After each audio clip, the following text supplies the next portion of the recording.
की ये कहलाती है डेडलाइन।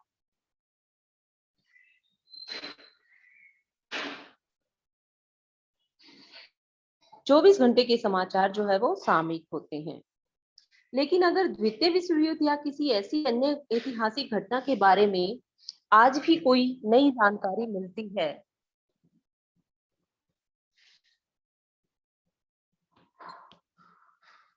तो क्या कहता है यहाँ पर कि लेकिन अगर कोई द्वितीय विश्व युद्ध है या कोई ऐसी ऐतिहासिक घटना है जिसके बारे में आज भी नई जानकारी जो है मिलती है, जिसके बारे में हमारे पाठकों को पहले जानकारी नहीं थी, तो निश्चय ही यह उनके लिए समाचार है। कि यदि हमारी कोई ऐतिहासिक घटना है जिसके बारे में जो है पाठकों या श्रोताओं को पहले जानकारी नहीं थी, तो यह जो घटना है बेटा, यह समाचार बनने योग्य है। दुनिया के अनेक स्थानों पर बहुत सी ऐसी चीजें होती हैं जो वर्षों से मौजूद है, लेकिन यह किसी अन्य देश के लिए कोई नई बात हो सकती है और निश्चय ही समाचार बन सकती है। कुछ ऐसी घटनाएं भी होती हैं जो रातों रात घटित नहीं होती, बल्कि उन्हें घटित होने में वर्षों लग जाते हैं। कुछ ऐसी घटनाएं भी घटित होती हैं जो रातों रात घटित नहीं होती, बल्कि जिन्हें घटने में काफी समय लग जाता है। मसलन किसी गांव में पिछले 20 वर्षों में लोगों की जीवन शैली में क्या क्या परिवर्तन आए हैं, इन परिवर्तनों के कारण क्या थे, यह निश्चय ही एक समाचार है।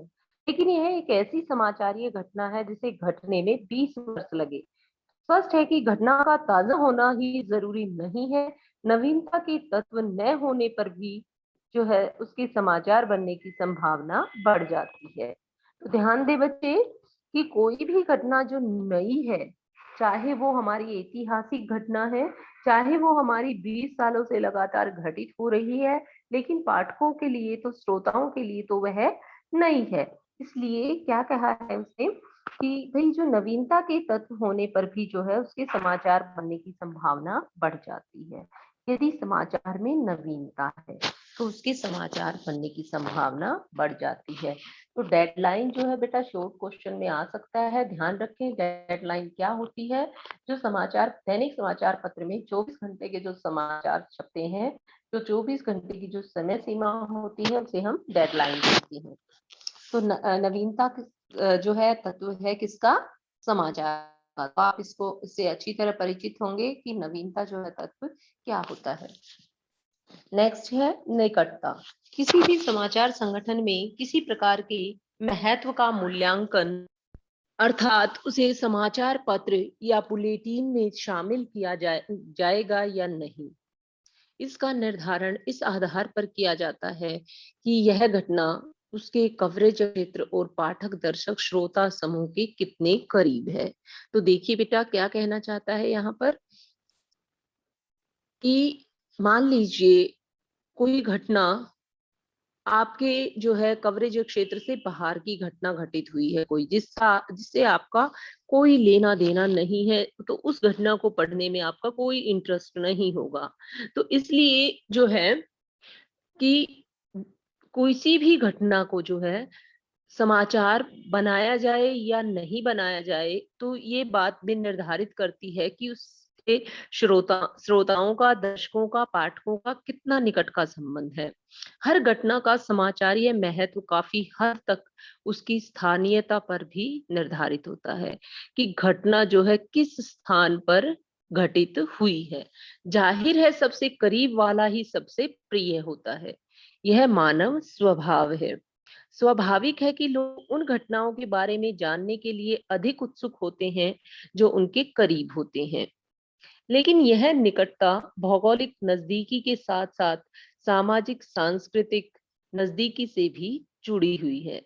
यही कारण है कि हम अपने शहर और आसपास के क्षेत्रों के अलावा अपने राज्य और देश के अंदर क्या हुआ यह जानने की को उत्सुक रहते हैं। कि देखिए सबसे पहले हम सोचते हैं हमारे हमारे कस्बे में क्या हुआ, हमारे शहर के आसपास क्या हुआ, फिर हम अपने स्टेट के बारे में सोचते हैं, फिर हम अपने देश के बारे में सोचते हैं। तो यह जानने के लिए हम उत्सुक रहते हैं। यदि हमारे से रिलेट ही नहीं है कोई भी घटना, तो हम उसे पढ़ना पसंद नहीं करेंगे, यदि हमारे नजदीक की कोई घटना नहीं है। हम अपने देशवासियों से सामाजिक सांस्कृतिक रूप से जुड़े हुए हैं, चाहे वे हमसे सैकड़ों मील दूर बैठे हैं।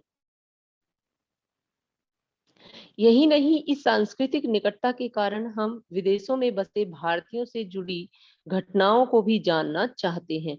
लेकिन एक जैसी महत्व की दो घटनाओं में से स्थानीय समाचार पत्र में उस घटना के खबर बनने की संभावना ज्यादा है, जो उसके पाठकों के ज्यादा करीब हो।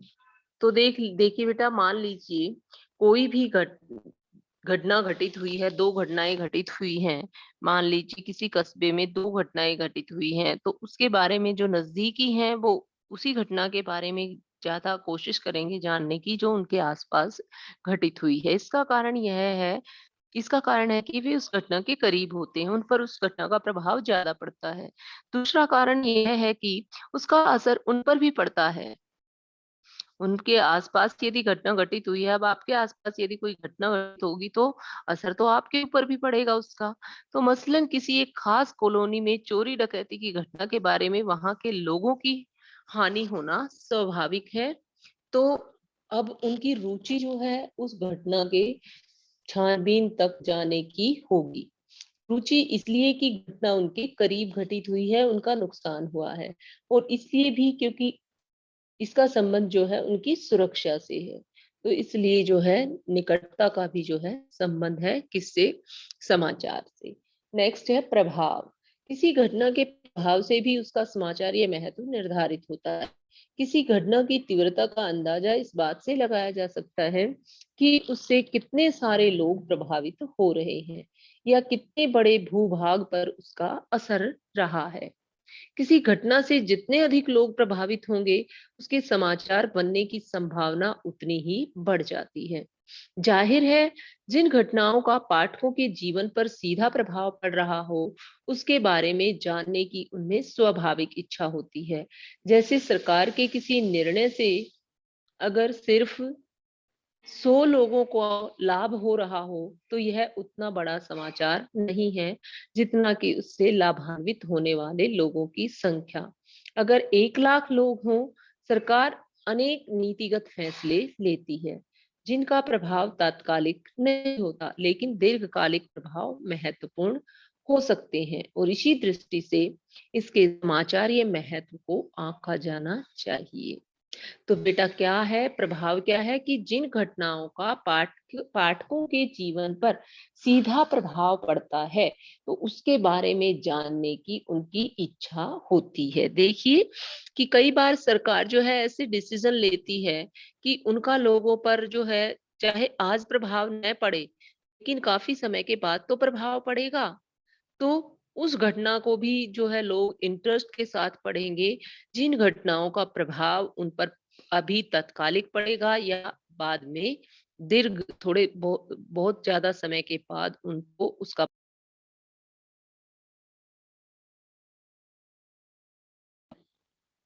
पढ़ते हैं।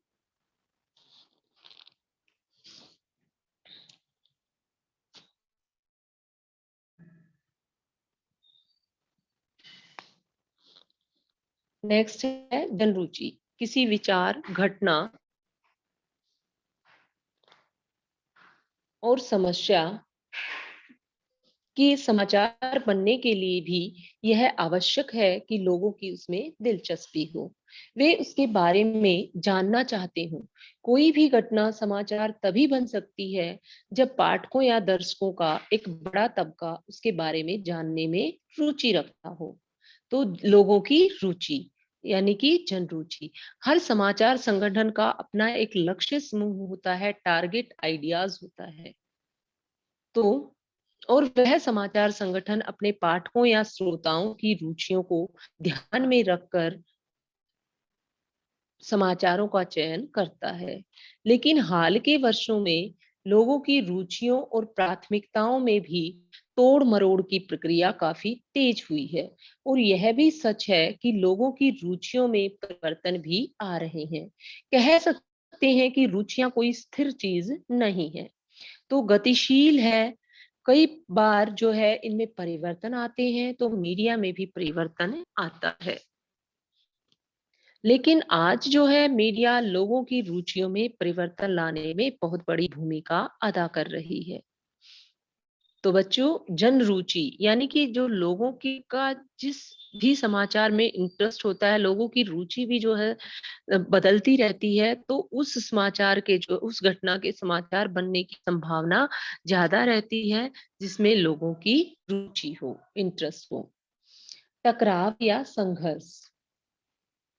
तो किसी घटना में टकराव या संघर्ष का पहलू होने पर उसके समाचार रूप में चयन की संभावना बढ़ जाती है, क्योंकि लोगों में टकराव या संघर्ष के बारे में जानने की बड़ी दिलचस्पी होती है। इसकी वजह है कि टकराव या संघर्ष का उनके जीवन पर सीधा असर पड़ता है।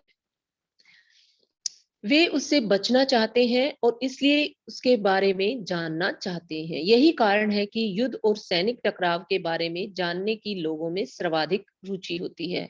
लेकिन टकराव का अर्थ केवल खून खराबा या खूनी संघर्ष ही नहीं, बल्कि खेलों में जब दो टीम या चुनाव में राजनीतिक दलों के बीच राजनीतिक संघर्ष होता है, तो उसे भी जानने में लोगों की उतनी ही दिलचस्पी होती है। तो 2 राजनीतिक दलों के बीच या 2 दलों के बीच, किसी भी 2 टीमों के बीच कोई मुकाबला होता है, तो उसको भी जो है लोग 2 देशों के बीच युद्ध होता है, सैनिक टकराव होता है, तो उसके बारे में भी जो है लोग जानना पसंद करते हैं। तो इसलिए टकराव या संघर्ष है, तो उसके भी समाचार बनने की संभावना अधिक रहती है। महत्वपूर्ण लोग, मशहूर और